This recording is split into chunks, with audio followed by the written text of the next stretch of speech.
नमस्कार साथियों, स्वागत है आप सभी का मेरे इस चैनल में। तो पिछले 5 साल के लंबे चर्चा और काफी लंबे इंतजार के बाद फाइनली इंडिया और रशिया के बीच में जो चेन्नई और व्लादिवोस्तोक का मैरीटाइम कॉरिडोर था वो अब चालू हो चुका है। और बिल्कुल कल ही ये खबर सामने आई है। हमारे शिपिंग और पोर्ट्स के जो मिनिस्टर हैं उन्होंने एक प्रेस कॉन्फ्रेंस में बताया कि चेन्नई व्लादिवोस्तोक मैरीटाइम कॉरिडोर अब ऑपरेशनल हो चुका है और कई सारे ट्रांसपोर्ट शिप हैं जिनमें क्रूड ऑयल, मेटल्स और टेक्सटाइल ये सब कुछ अब चेन्नई पोर्ट्स पे इस रूट के माध्यम से आना भी शुरू हो चुका है। बल्कि इन्होंने ये भी बताया कि हम लोग इसी ट्रेड कॉरिडोर को और ज्यादा एक्सपैंड करने वाले हैं, जिसके तहत इंडिया के 2 और मेजर पोर्ट्स विशाखापट्टनम और पारादीप पोर्ट्स को भी इसी चेन्नई व्लादिवोस्तोक ट्रेड कॉरिडोर के साथ कनेक्ट किया जाएगा, जिससे हमारे रशिया से जो आने वाले सामान है वो चेन्नई के साथ साथ अभी विशाखापट्टनम और पारादीप के बंदरगाहों पर भी रशिया से आने वाली कार्गो शिप डॉक कर पाएंगी। और इस कॉरिडोर की शुरुआत हुई थी 2019 में, जब उस समय पीएम मोदी रूस के दौरे पर गए थे और इन्होंने पुतिन से उस टाइम पे ये कहा था कि भारत रशिया की ईस्ट साइड वाले एरिया से अपने कनेक्टिविटी को इंप्रूव करना चाहता है। और उसी टाइम चेन्नई और व्लादिवोस्तोक को कनेक्ट करने की बात सामने आई थी। तब से इस प्रोजेक्ट को लेकर बातचीत चलती आ रही है।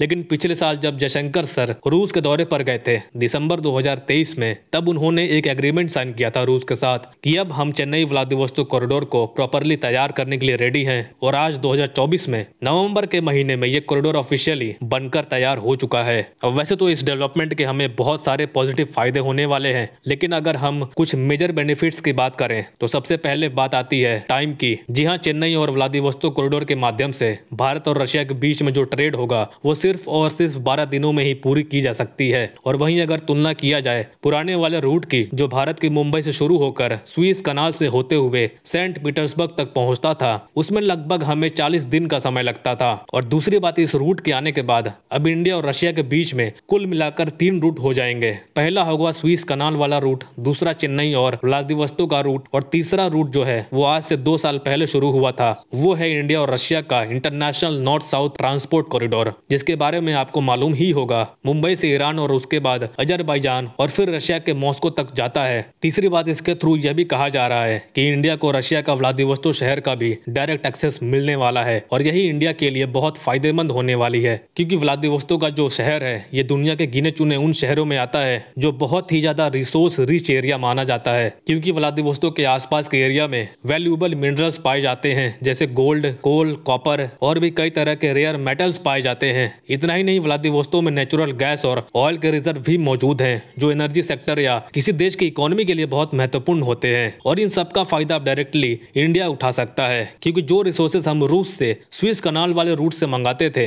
एक तो वो काफी लंबा रूट था जिसकी वजह से 40 दिन का समय और ऊपर से ट्रांसपोर्ट का भी बहुत ज्यादा खर्चा भी आता था। मगर चेन्नई व्लादिवोस्तोक का रूट काफी छोटा होने की वजह से ट्रांसपोर्ट का खर्चा कम आएगा, जिसका डायरेक्ट फायदा हमें ही होगा। और इसमें यह भी कहा जा रहा है कि अगर व्लादिवोस्तोक का एक्सेस भारत को मिलता है तो इससे जो न्यूक्लियर फ्यूल होते हैं, जिसे ज्यादातर न्यूक्लियर प्लांट में यूज किया जाता है, तो भारत के जितने भी न्यूक्लियर प्लांट हैं जो न्यूक्लियर फ्यूल से चलते हैं, उसके लिए भी व्लादिवोस्तोक का रूट काफी फायदेमंद हो सकता है, क्योंकि जब न्यूक्लियर फ्यूल भी इसी रूट से इंडिया पहुंच पाएगा, जिससे एक तो टाइम कम लगेगा और दूसरा फ्यूल की कॉस्ट भी कम आएगी, यानी कम पैसों और कम टाइम में न्यूक्लियर फ्यूल बड़ी आसानी से इंडिया में पहुंच पाएगा। तो दोस्तों, ये थी आज की अपडेट। आपका क्या ख्याल है भारत और रशिया के इस डेवलपमेंट के बारे में? कमेंट्स में जरूर बताएं। फिलहाल के लिए इतना ही। Thank you very much for listening. मिलते हैं अगली वीडियो में।